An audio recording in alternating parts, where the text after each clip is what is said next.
Bonjour, je vais aujourd'hui vous présenter le cocktail Ascendant Soleil.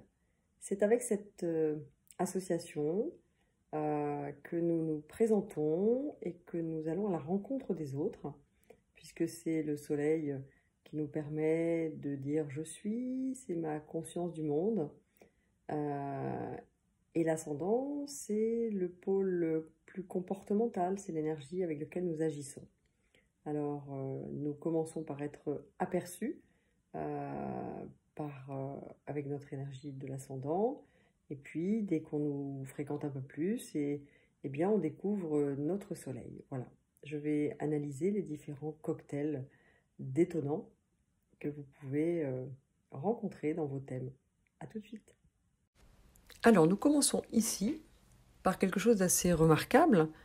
Nous avons chez cette personne le soleil et l'ascendant qui sont exactement au même endroit, à 11 degrés. On peut donc dire que pour cette personne, l'énergie est exactement la même.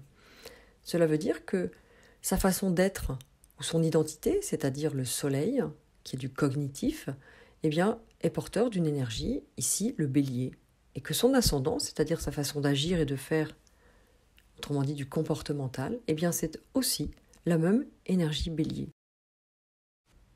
Ici, un deuxième sujet qui a également un ascendant et un soleil dans le même signe, c'est-à-dire le signe de la Vierge ici. Mais vous voyez, il y a quand même une bonne différence. Il y en a un qui se situe au milieu du signe et l'autre à la fin du signe. Ce ne sera pas tout à fait pareil, mais pour nous, astrologues, on va considérer que c'est à nouveau la même énergie. Alors, qu'est-ce qu'on peut dire pour ces deux cas ? Eh bien, en premier, on va voir le paraître, c'est-à-dire l'ascendant, et puis on va s'intéresser à l'être ou à votre soleil. Eh bien, chez ces deux personnes, elles sont identiques dans leur paraître et dans leur être. On trouve en elles une belle cohérence entre ce qu'elles sont à l'extérieur et ce qu'elles sont à l'intérieur. Alors ça peut sembler facile et sympathique à vivre, mais nous allons voir que ce n'est pas si facile, parce que une personne qui n'est que bélier ou qui n'est que vierge, eh bien, va penser que tous les gens sont à l'intérieur comme ils agissent à l'extérieur. Parce que ces personnes-là sont pareilles dans le faire et dans l'être, à l'intérieur et dans le paraître. Et bien, c'est un petit frein, car ces personnes pourraient ne pas comprendre les autres et être profondément déçus tellement ils attendent la même authenticité chez tous les gens qu'ils vont croiser. Deuxième cas de figure, nous avons ici un ascendant en bélier et un soleil en lion. Nous appelons ça des énergies complémentaires. On parle même de belle complémentarité. Pourquoi ? Parce que le bélier et le lion sont à ce qu'on appelle 120 degrés. Et vous noterez que ce sont deux signes de feu. Eh bien, à chaque fois que nous avons ce qu'on appelle un trigone entre l'ascendant et le soleil, et donc qu'ils ont le même élément, nous considérons que c'est une association extrêmement complémentaire et qu'on ne peut pas rêver d'une meilleure association. Alors, je vais vous les décrire parce que vous allez peut-être vous reconnaître. Entre deux signes de feu, nous avons donc par exemple un lion et un sagittaire. Eh bien, le lion et le sagittaire sont des énergies de feu qui se sentent bien ensemble. C'est donc un cocktail très agréable. Le feu du lion, c'est l'image de soi, le charisme, le rayonnement. Le feu du sagittaire, c'est le besoin de donner du sens, de la cohérence et de la spiritualité. Eh bien, la rencontre entre ces deux flammes fait que l'amour de soi, l'intérêt pour l'image personnelle, est associé à une image sociale et un rayonnement au service du collectif. En cas de bélier-lion, eh bien, le feu du bélier, c'est l'image de la force, le dynamisme et la combativité. Alors que le feu du lion, c'est l'image de soi, le charisme, le rayonnement. Eh bien, la rencontre entre ces deux flammes fait que la force et l'énergie vitale du bélier vient au service du rayonnement et de l'amour. C'est chaud, c'est charismatique et c'est beau. En cas de bélier-sagittaire, le bélier et le sagittaire sont des énergies de feu là aussi. Le feu du bélier, c'est l'image de la force, toujours le dynamisme, la combativité. Et le feu du sagittaire, c'est le besoin de cohérence et de spiritualité. Et bien cette fois, la rencontre entre ces deux flammes fait que la force et l'énergie vitale du bélier vient au service du rayonnement social, du vivre ensemble et du collectif. Alors ça pourrait faire beaucoup pour la même personne, vous me direz. On pourrait même vous reprocher d'être presque flamboyant et de paraître égocentré. On pourrait vous dire que vous la pétez même, avec cette énergie Sagittaire, ou Lion, ou Bélier. Mais maintenant, vous pourrez avoir un sourire intérieur en vous disant que c'est parfait si on trouve que vous êtes trop flamboyant, trop centré sur vous. Parce que c'est votre personnalité et que vous y tenez. Voyons maintenant ce qui se passe quand ascendant et soleil sont dans 2 signes de terre. Nous avons donc le taureau, la vierge et le capricorne. Le taureau représente la force tranquille et la sécurité matérielle. La terre de la vierge représente le travail, l'humilité et l'efficacité de la petite fourmi. Et enfin, le capricorne représente l'autonomie, la responsabilité d'un père de famille. Alors, la rencontre entre taureau-vierge fait que la force et la sécurité du taureau sont mises au service du travail et de l'organisation. L'hygiène de vie et une bonne santé sont au service du bien-être du corps.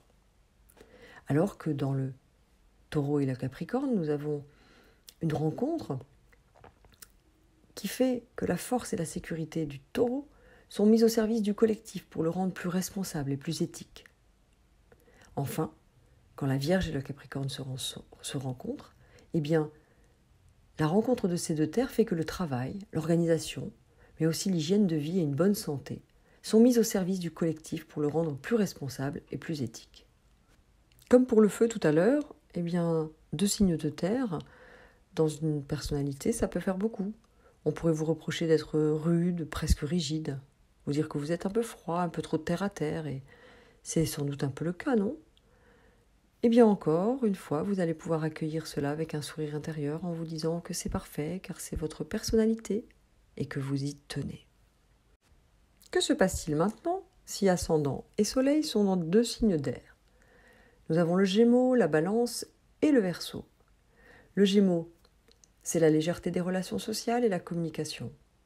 L'air de la Balance, c'est l'harmonie dans le lien à l'autre, c'est le goût pour l'esthétisme. Le Verseau, l'air du Verseau, c'est un besoin de liberté, de solidarité. Alors, quand Gémeaux et Balance se rencontrent, les 2 vents font que la facilité des relations, des échanges avec les gens qui vous entourent sont mis au service d'un lien amical, amoureux ou de la collaboration entre 2 ou 3 personnes. L'intelligence et l'esthétique se rencontrent. Dans le cas d'une rencontre Gémeaux-Verseau, les 2 vents, les 2 signes d'air font que la facilité des relations, des échanges avec les gens qui vous entourent sont mis au service du collectif cette fois-ci, dans un idéal de partage et de solidarité. Et enfin, quand la Balance et le Verseau se rencontrent,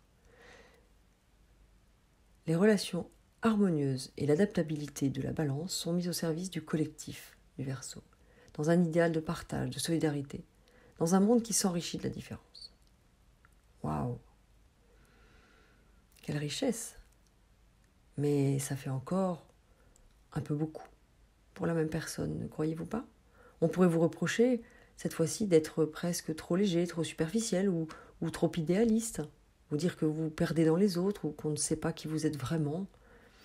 On parle de dissociation dans les signes d'air. C'est un peu le cas, je crois. Vous pouvez accueillir cela avec un sourire intérieur, en vous disant que c'est parfait, car c'est votre personnalité et que vous y tenez.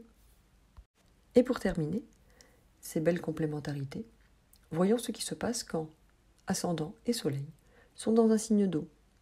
Nous avons le Cancer. L'eau du Cancer, c'est l'eau douce de l'enfance et des mémoires familiales, l'eau de la fusion. L'eau du Scorpion, c'est l'eau trouble et intense qui représente notre inconscient. Et l'eau du Poisson, c'est l'eau éthérée de l'intériorité et de la compassion. Alors, une rencontre Cancer-Scorpion.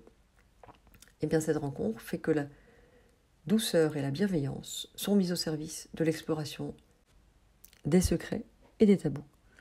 La rencontre Cancer-Poisson fait que la douceur et la bienveillance de l'eau douce du Cancer sont mises au service du collectif à travers la connexion aux autres et au monde à travers une forme de transcendance et de spiritualité. Enfin, la rencontre Scorpion-Poisson, ces deux eaux font que l'authenticité et la clairvoyance du Scorpion sont mises au service du collectif à travers cette connexion aux autres et au monde, à travers une forme de transcendance ou de spiritualité. Enfin, comme pour tous les autres associations de même élément, ça pourrait faire beaucoup pour la même personne. On pourrait vous reprocher d'être émotif, sensible. On pourrait vous dire que vous vous perdez dans vos émotions et que vos ressentis sont parfois sombres ou envahissants. Et c'est sûrement le cas. Eh bien, vous pouvez accueillir cela avec un sourire intérieur, en vous disant que c'est parfait, que c'est votre personnalité et que vous y tenez. Nous quittons maintenant les situations de belle complémentarité pour arriver vers les situations de franche contradiction. On parle d'aspects dissonants et chacune d'elles va entraîner une forme de tension interne que je vais essayer de vous décrire et de vous différencier. Si vous avez une franche contradiction entre votre énergie d'ascendant et votre énergie de soleil, on appelle ça un aspect dissonant, eh bien, vous vivez une alternance de ces deux énergies comme une contradiction intérieure. Vous avez du feu, mais aussi de la terre. Vous avez de l'eau, mais aussi de l'air. Vous avez de la terre, mais aussi de l'eau. Et ça, c'est toujours très intéressant. Comme on l'a dit tout à l'heure, si vous n'aviez que du feu, on verrait surtout votre charisme, une personne dynamique, chaleureuse, probablement qui peut fasciner par son image. Je rappelle l'image de la force pour le bélier, l'image de soi pour le lion et l'image sociale pour le sagittaire. Vous seriez presque trop flamboyant finalement. Si vous n'aviez que de la terre, on verrait surtout votre solidité, votre sérieux. Une personne structurée, organisée, courageuse. En tout cas avec les pieds sur terre et presque très terre-à-terre ou rigide. Si vous n'aviez que de l'air, on verrait surtout votre capacité à créer du lien. Une personne sociable, agréable, altruiste, en tout cas résolument en lien avec les autres, mais presque insaisissable. On vous dirait dissocié. Et si vous n'aviez que de l'eau, on verrait surtout votre sensibilité. Une personne émotive, affectueuse ou pleine de compassion, presque débordée par ses émotions. Et heureusement, vous avez l'énergie des deux éléments en vous. Et l'association des deux énergies, qui a priori ne sont pas complémentaires, vous donne une unicité, une subtilité dans votre personnalité qui vous est propre. Et ce qui est remarquable, c'est que cette contradiction, elle génère un mouvement évolutif en vous, qui peut certes amener une tension, puisqu'à chaque fois que vous allez vouloir faire quelque chose, vous aurez à votre service soit votre façon de faire, soit votre façon d'être, avec quelquefois des mouvements contradictoires. Vous imaginez, c'est comme une marée, l'eau qui monte et en même temps qui descend. Ça génère des vagues. Regardez la mer, à la rencontre d'un courant descendant et d'un courant montant. Eh bien, ça donne soit un courant très fort qui vous embarque au large, soit une vague qui vous éclabousse. Eh bien, c'est un petit peu ce qui se passe à l'intérieur de vous, quand ces énergies montent puis redescendent.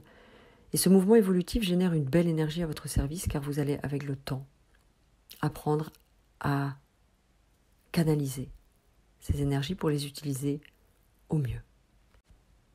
Si, comme sur ce dessin, vous avez ce qu'on appelle une contradiction en opposition à 180 degrés, vous avez nécessairement, comme ici, les éléments terre et les éléments eau qui se complètent ou se contredisent, ou bien une contradiction feu-air.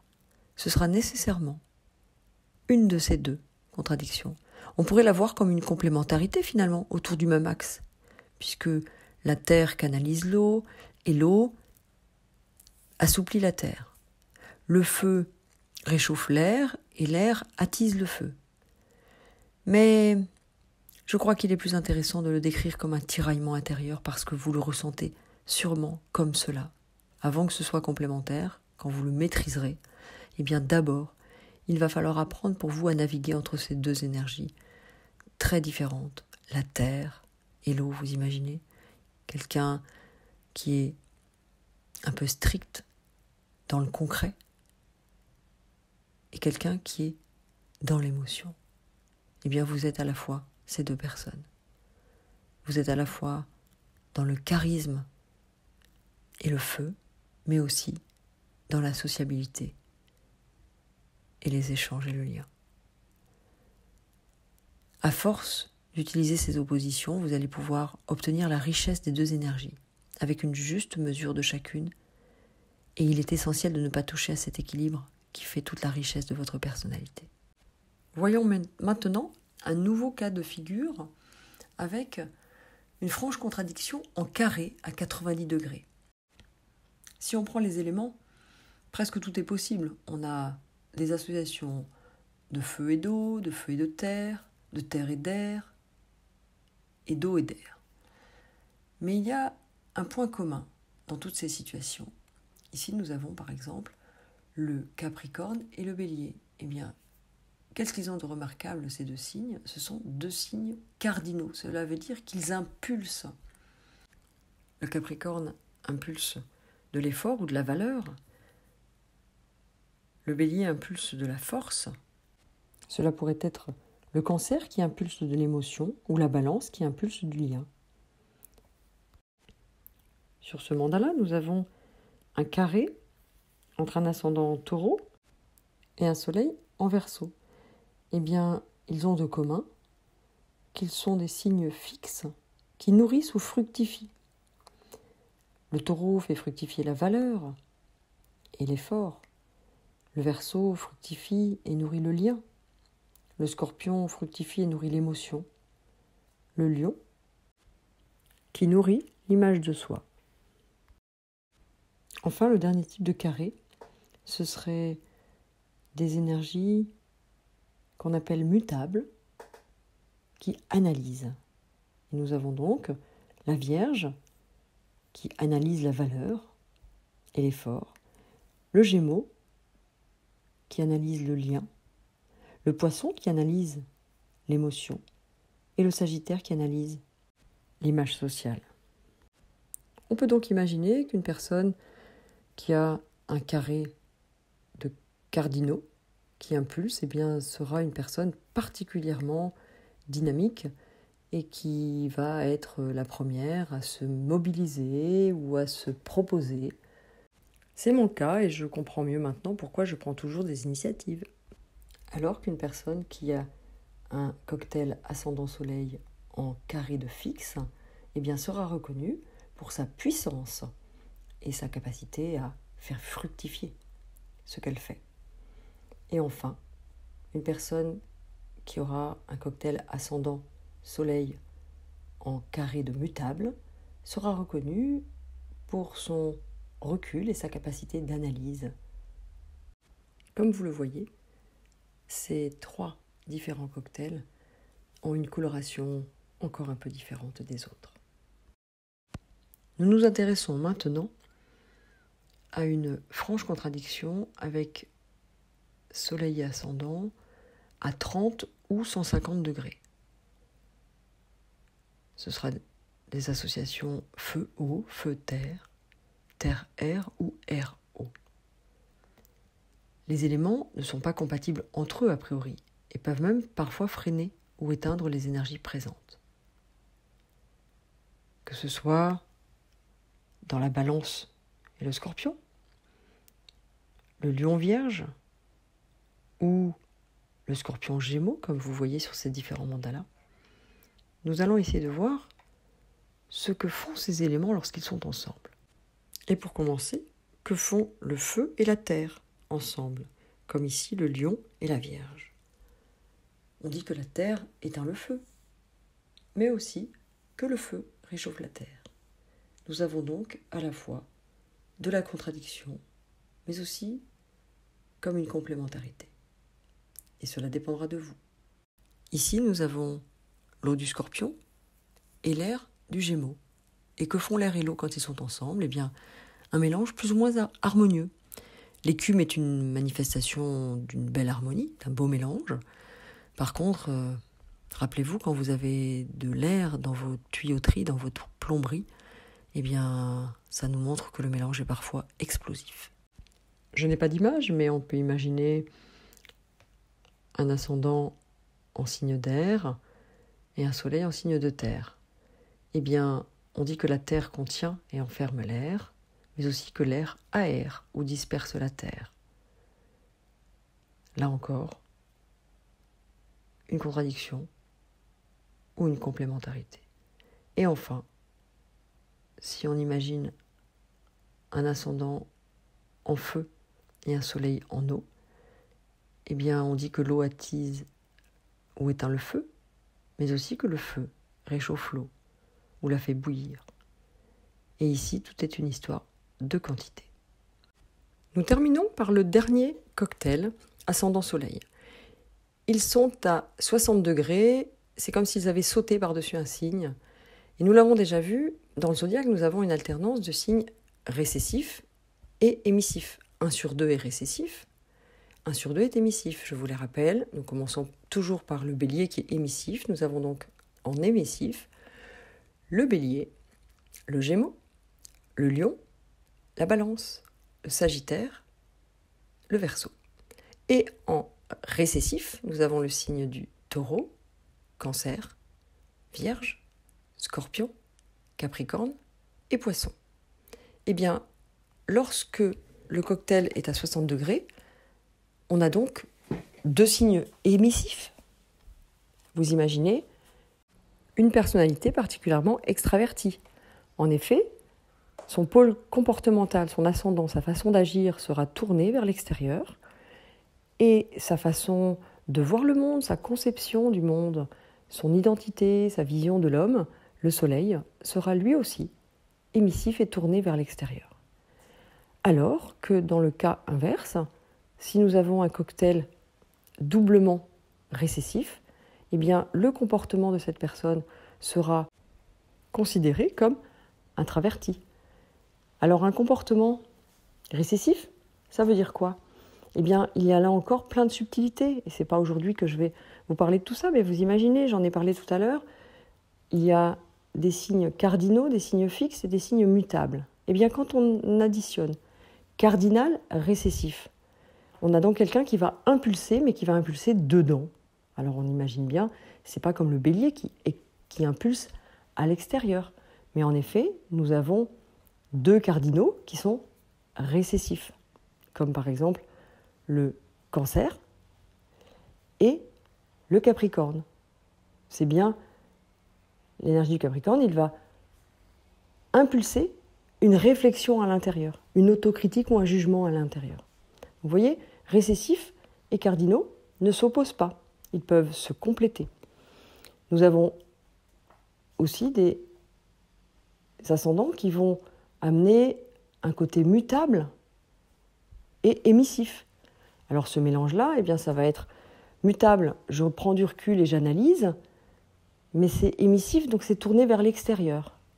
Eh bien, en effet, nous avons un signe comme le Sagittaire, qui est mutable, il analyse, il regarde le monde tourner, il regarde les personnes vivre ensemble, et il va finir par émettre une loi, un savoir-vivre qui va servir à tout le monde. Nous avons donc une notion mutable qui n'est pas incompatible avec un caractère émissif ou récessif, au contraire. Et ces caractéristiques vont se multiplier pour faire à chaque fois de vous un être complètement unique et spécifique en fonction de votre ascendant qui sera soit récessif, soit émissif, qui sera soit cardinal, soit fixe, soit mutable, qui sera de feu, de terre, d'air ou d'eau. Alors les matheux pourront faire les multiplications, mais ça fait des milliers de combinaisons. Et ça, c'est juste pour l'ascendant. Et puis pour le soleil, la même chose. Et quand on multiplie tout ça, ça vous fait un cocktail complètement détonnant parce que original, presque unique. Et puis on va rajouter la lune, et ça nous fera une personnalité encore plus complexe. Voilà, j'espère que je vous ai donné envie d'aller regarder sur vos mandalas comment sont placés votre ascendant et votre soleil, et de regarder en revenant sur cette vidéo, en la réécoutant. N'hésitez pas à me poser des questions en commentaire. Alors je ne vous ferai pas de thème bien sûr, mais n'hésitez pas si vous avez des demandes des envies particulières à me les proposer. Voilà, j'espère vous avoir donné encore plus envie de vous passionner à ce qu'il y a sur votre mandala. À bientôt!